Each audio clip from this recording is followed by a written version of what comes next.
अथ श्री दुर्गा सप्तशती प्रथमोध्याय।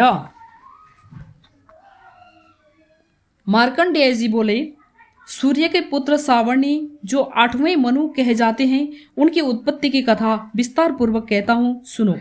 सूर्य कुमार महाभाग सावर्णी भगवती महामाया के अनुग्रह से जिस प्रकार मनवंतर के स्वामी हुए, वही प्रसंग सुनाता हूँ।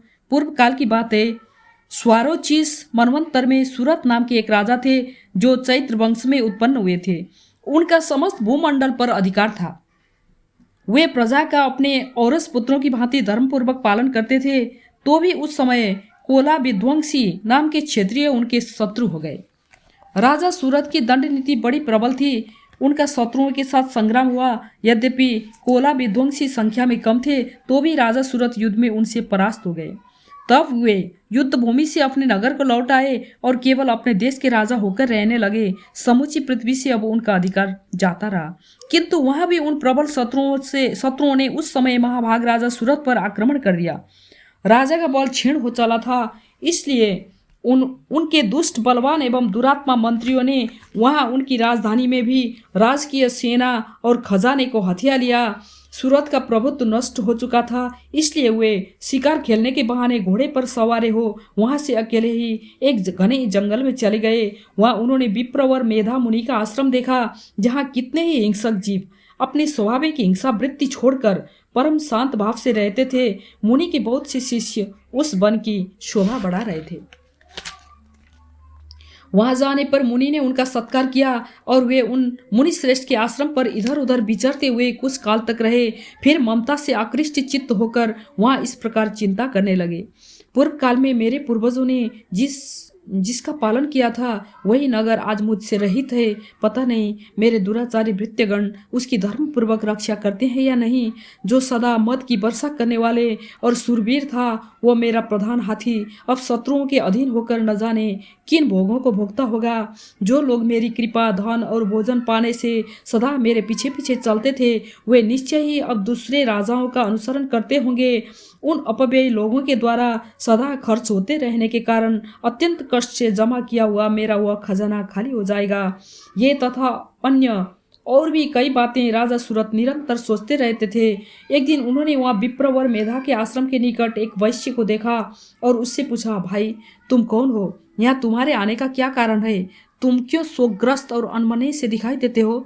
राजा सूरत का यह प्रेम पूर्वक कहा हुआ वचन सुनकर वैश्य ने विनीत भाव से उन्हें प्रणाम करके कहा। वैश्य बोला, राजन, मैं धनियों के कुल में उत्पन्न एक वैश्य हूँ। मेरा नाम समाधि है। मेरे दुष्ट श्री पुत्रों ने धन के लोभ से मुझे घर से बाहर निकाल दिया है। मैं इस समय धन, श्री और पुत्रों से वंचित हूँ। मेरे विश्वसनीय बंधुओं ने भी मेरा ही धन लेकर मुझे दूर कर दिया है। इसीलिए दुखी होकर मैं वन में चला आया हूँ। यहाँ रहकर मैं इस बात को नहीं जानता कि मेरे पुत्रों की, स्त्री की और स्वजनों की कुशल है या नहीं। इस समय घर में वे कुशल से रहते हैं अथवा उन्हें कोई कष्ट है। वे मेरे पुत्र कैसे हैं? क्या वे सदाचारी हैं अथवा दुराचारी हो गए हैं? राजा ने पूछा, जिन लोभी स्त्री पुत्र आदि ने धन के कारण तुम्हें घर से निकाल दिया, उनके प्रति तुम्हारे चित्त में इतना स्नेह का बंधन क्यों है? वैश्य बोला, आप मेरे विषय में जैसी बात कहते हैं वह सब ठीक है, किंतु क्या करूं, मेरा मन निष्ठुरता नहीं धारण करता। जिन्होंने धन के लोभ में पड़कर पिता के प्रति स्नेह, पति के प्रति प्रेम तथा आत्मीय जन के प्रति अनुराग को तिलांजलि दे मुझे घर से निकाल दिया है, उन्हीं के प्रति मेरे हृदय में इतना स्नेह है। महामते, गुणहीन बंधुओं के प्रति भी जो मेरा चित्त इस प्रकार प्रेम मग्न हो रहा है, यह क्या है? इस बात को मैं जानकर भी नहीं जान पाता। उनके लिए मैं लंबी सांसें ले रहा हूँ और मेरा हृदय अत्यंत दुखित हो रहा है। उन लोगों में प्रेम का सर्वथा अभाव है, तो भी उनके प्रति जो मेरा मन निष्ठुर नहीं हो पाता, इसके लिए क्या करूं?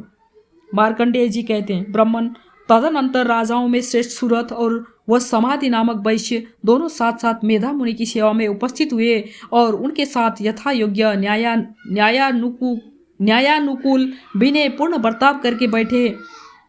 तत्पश्चात वैश्य और राजा ने कुछ वार्तालाप आरंभ किया। राजा ने कहा, भगवान, मैं आपसे एक बात पूछना चाहता हूँ, उसे बताइए।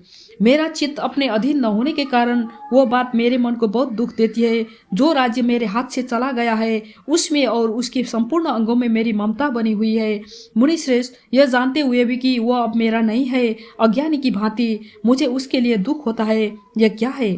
इधर यह वैश्वी घर से अपमानित होकर आया है, इसके पुत्र स्त्री और भृत्यों ने इसे छोड़ दिया है, स्वजनों ने भी इसका परित्याग कर दिया है, तो भी यह उनके प्रति अत्यंत हार्दिक स्नेह रखता है। इस प्रकार यह तथा मैं दोनों ही बहुत दुखी हैं। जिसमें प्रत्यक्ष दोष देखा गया है उस विषय के लिए भी हमारे मन में ममता जनित आकर्षण पैदा हो रहा है। महाभाग, हम दोनों समझदार हैं, तो भी हम में जो मोह पैदा हुआ है यह क्या है? विवेक शून्य पुरुष की भांति मुझमें और इसमें भी यह मूढ़ता प्रत्यक्ष दिखाई देती है। ऋषि बोले, महाभाग, विषय मार्ग का ज्ञान सब जीवों को है। इसी प्रकार विषय भी सबके लिए अलग अलग हैं। कुछ प्राणी दिन में नहीं दिखते और दूसरे रात में ही नहीं दिखते, तथा कुछ जीव ऐसे हैं जो दिन और रात्रि में भी बराबर ही देखते हैं। यह ठीक है कि मनुष्य समझदार होते हैं, किंतु केवल वही ऐसे नहीं होते। पशु पक्षी और मृग आदि सभी प्राणी समझदार होते हैं। मनुष्यों की समझ भी वैसी ही होती है जैसी उन मृग और पक्षियों की होती है, तथा जैसी मनुष्यों की होती है वैसी उन मृग पक्षी आदि की होती है। यह तथा अन्य बातें भी प्राय दोनों में समान ही है। समझ होने पर भी इन पक्षियों को तो देखो, ये स्वयं भूख से पीड़ित होते हुए भी मुंह बस बच्चों की चोंच में कितने चाव से अन्न के दाने डाल रहे हैं। नरश्रेष्ठ, क्या तुम नहीं देख सकते कि ये मनुष्य समझदार होते हुए भी लोग बस अपने किए हुए उपकार का बदला पाने के लिए पुत्रों की अभिलाषा करते हैं? यद्यपि उन सब में समझ की कमी नहीं है, तथापि वे संसार की स्थिति, जन्म मरण की परंपरा बनाए रखने वाले भगवती महामाया के प्रभाव द्वारा ममतामय भंवर से युक्त मोह के गहरे गर्त में गिराए गए हैं। इसलिए इसमें आश्चर्य नहीं करना चाहिए। जगदीश्वर भगवान विष्णु की योग निद्रा रूपा जो भगवती महामाया है, उन्हीं से ये जगत मोहित हो रहा है। वह भगवती महामाया देवी ज्ञानियों के भी चित्त को बलपूर्वक खींचकर मोह में डाल देती है। वही इस संपूर्ण चराचर जगत की सृष्टि करती है, तथा वही प्रसन्न होने पर मनुष्यों को मुक्ति के लिए वरदान देती हैं। वही परा विद्या, संसार बंधन और मोक्ष की हेतुभूता सनातनी देवी तथा संपूर्ण ईश्वरों की भी अधीश्वरी है। राजा ने पूछा, भगवान, जिन्हें आप महामाया कहते हैं वे देवी कौन है? ब्राह्मण, उनका आविर्भाव कैसे हुआ तथा उनके चरित्र कौन कौन है? ब्रह्मवेत्ताओं में श्रेष्ठ महर्षि, उन देवी का जैसा प्रभाव हो, जैसा स्वरूप हो और जिस प्रकार प्रादुर्भाव हुआ हो, वो सब मैं आपके मुख से सुनना चाहता हूँ। ऋषि बोले, राजन, वास्तव में तो वे देवी नित्य स्वरूपा ही है। संपूर्ण जगत उन्हीं का रूप है तथा उन्होंने समस्त विश्व को व्याप्त कर रखा है। तथापि उनका प्राकट्य अनेक प्रकार से होता है। वो मुझसे सुनो। यद्यपि वह नित्य और अजन्मा है, तथापि जब देवताओं का कार्य सिद्ध करने के लिए प्रकट होती है तब उस समय लोक में उत्पन्न हुई कहलाती है। कल्प के अंत में जब संपूर्ण जगत एकार्णव में निमग्न हो रहा था और सबके प्रभु भगवान विष्णु शेषनाग की सैया बिछाकर योग निद्रा का आश्रय ले रहे थे, उस समय उनके कानों के मैल से दो भयंकर असुर उत्पन्न हुए जो मधु और कैटव के नाम से विख्यात थे। वे दोनों ब्रह्मा जी का वध करने को तैयार हो गए। ब्रह्मा जी विष्णु के नाभि कमल में विराजमान प्रजापति ब्रह्मा जी ने जब उन दोनों भयानक असुरों को अपने पास आया और भगवान को सोया हुआ देखा, तब एकाग्र चित्त होकर उन्होंने भगवान विष्णु को जगाने के लिए उनके नेत्रों में निवास करने वाली योग निद्रा का स्तवन आरंभ किया, जो इस विश्व की अधीश्वरी, जगत को धारण करने वाली, संसार का पालन और संहार करने वाली तथा तेज स्वरूप भगवान विष्णु की अनुपम शक्ति है। उन्हीं भगवती निद्रा देवी की भगवान ब्रह्मा स्तुति करने लगे। ब्रह्मा जी ने कहा, देवी, तुम ही स्वाहा, तुम ही स्वधा और तुम ही वसटकार हो। स्वर भी तुम्हारे ही स्वरूप है। तुम ही जीवनदायिनी सुधा हो। नित्य अक्षर प्रणव में आकर अकार उकार मकार इन तीन मात्राओं के रूप में तुम ही स्थित हो, तथा इन तीन मात्राओं के अतिरिक्त जो बिंदु रूपा नित्य अर्ध मात्रा है जिसका विशेष रूप से उच्चारण नहीं किया जा सकता, वो भी तुम ही हो। देवी, तुम ही संध्या, सावित्री तथा परम जननी हो। देवी, तुम ही इस विश्व ब्रह्मांड को धारण करती हो। तुमसे ही इस जगत की सृष्टि होती है, तुम्ही से इसका पालन होता है और सदा तुम्ही कल्प के अंत में सबको अपना ग्रास बना लेती हो। जगन्मयी देवी, इस जगत की उत्पत्ति के समय तुम सृष्टि रूपा हो, पालन काल में स्थिति रूपा हो तथा कल्पांत के समय संहार रूप धारण करने वाली हो। तुम्ही महाविद्या, महामाया, महामेधा, महास्मृति, महामोह रूपा, महादेवी और महासूरी हो। तुम्ही तीनों गुणों को उत्पन्न करने वाली सबकी प्रकृति हो। भयंकर काल रात्रि, महारात्रि और मोह रात्रि भी तुम्ही हो। तुम्ही श्री, तुम्ही ईश्वरी, तुम्ही रीम और तुम्ही बोध स्वरूपा बुद्धि हो। लज्जा, पुष्टि, तुष्टि, शांति और क्षमा भी तुम्ही हो। तुम खड्गधारिणी, शूलधारिणी, घोर रूपा तथा गदा, चक्र, शंख और धनुष धारण करने वाली हो।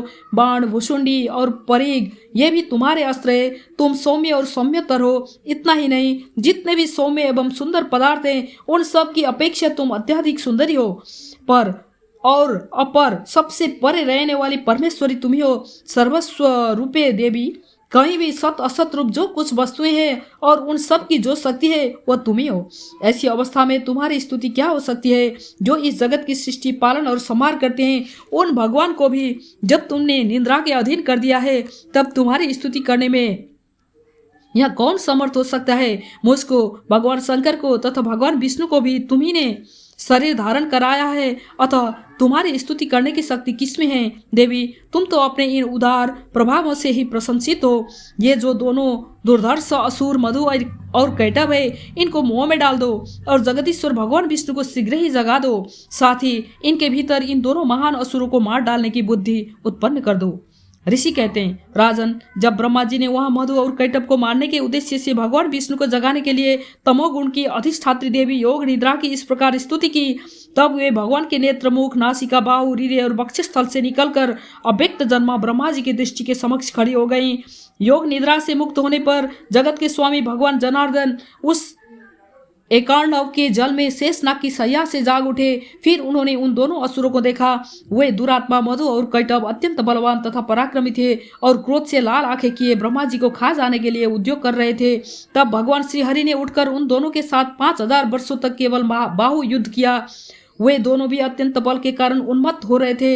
इधर महामाया ने भी उन्हें मोह में डाल रखा था, इसलिए वे भगवान विष्णु से कहने लगे, हम तुम्हारे वीरता से संतुष्ट हैं, तुम हम लोगों से कोई वर मांगो। श्री भगवान बोले, यदि तुम दोनों मुझ पर प्रसन्न हो तो अब मेरे हाथ से मारे जाओ। बस इतना सा ही मैंने वर मांगा है, यहाँ दूसरे किसी वर से क्या लेना है। ऋषि कहते हैं, इस प्रकार धोखे में आ जाने पर जब उन्होंने संपूर्ण जगत में जल ही जल देखा, तब कमल नयन भगवान से कहा, जहाँ पृथ्वी जल में डूबी हुई न हो, वहाँ जहाँ सूखा स्थान हो वहीं हमारा वध करो।